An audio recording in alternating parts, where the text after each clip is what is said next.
Hello, so I'm going to tell you briefly about the Adv-ACT coaching program, which will be starting again in September 2025. And this 9-step modularized program over 6 months will help you build on your ACT knowledge and skills to help you become much more proficient and improve your client outcomes.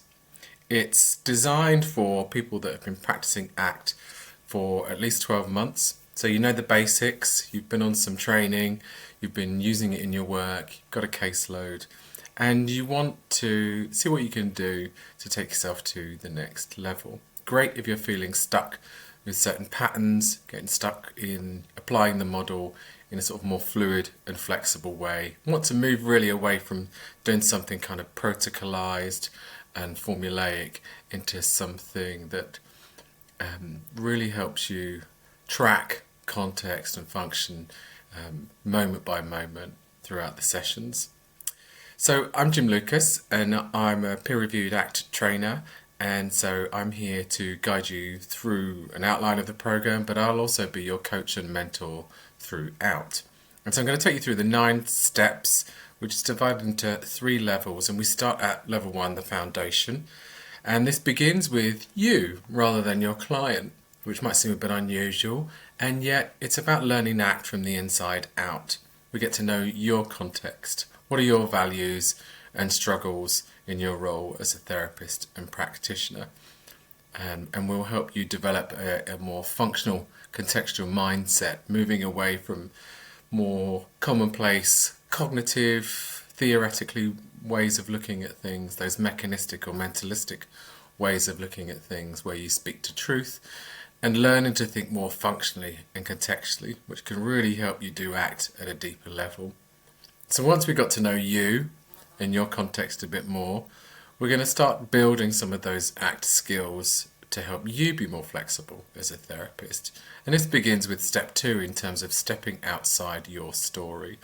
So we're going to help identify what those self-stories are for you in your role as a therapist. What are the judgments that come with that? Seeing if we can analyse themes around patterns that you follow and what are some of the rules that you're used to following in the therapy room. And within that, we're going to practice then a bit more theoretically, seeing coherence and tacting effectively, pointing to stories and felt experiences. From there, we'll cultivate openness by starting to build a self-practice, self-reflection approach to your work. So we're going to be working in the openness side of the pillar. We're going to be trying to break some rules in the therapy room where you do something a bit different, bringing in some experimentation and starting a self-practice, self-reflection routine. So that's level 1, that's the foundation. And from there then we're going to move into some systematization, because systems obviously help us not just start doing things differently, but sustain things, maintain things in a new and a more effective manner. And so step 4 begins by supporting client change, asking the question, what can we do to assess, nurture and track a client's progress? So we're going to look at something called the Comprehensive ACT Assessment 10, which is a psychological flexibility measure that you can build into your practice and use with your clients as a way of assessing, tracking and giving feedback on how far people have got. How to optimize progress through therapeutic systems, and how to create a change culture that supports client change. And I'll introduce you to something called the 3 Ps framework for that. Then we shift from what you can do to support your client's change to then assessing your own knowledge and skills as an ACT therapist. And so we're going to use something called the ACT fidelity measure here. I'll teach you what it's about, what it does, how to use it. And I'm going to invite you then to submit a video recording of one of your sessions, and we'll both review it independently, and then we'll come together to share our experiences and reflections of what it is that we identified. And from there then we can move into step 6 to start building deliberate practice routines. And I'll talk about what deliberate practice is, how that's different from just routine practice, in that it targets specifically things that you want to build, improve incrementally. And so we'll be doing some role play here, learning to spot ACT consistent versus inconsistent interventions, and really then beginning to build a culture into your own professional practice of doing things deliberately. Okay, so that's the systematizing level. Then, in our final level, level 3, we're going to be moving into proficiency. And so in step 7, we're going to look at the ACT process cycle. What does the arc of ACT therapy look like? It's not about reducing symptoms or following protocols, but following a different arc to that process.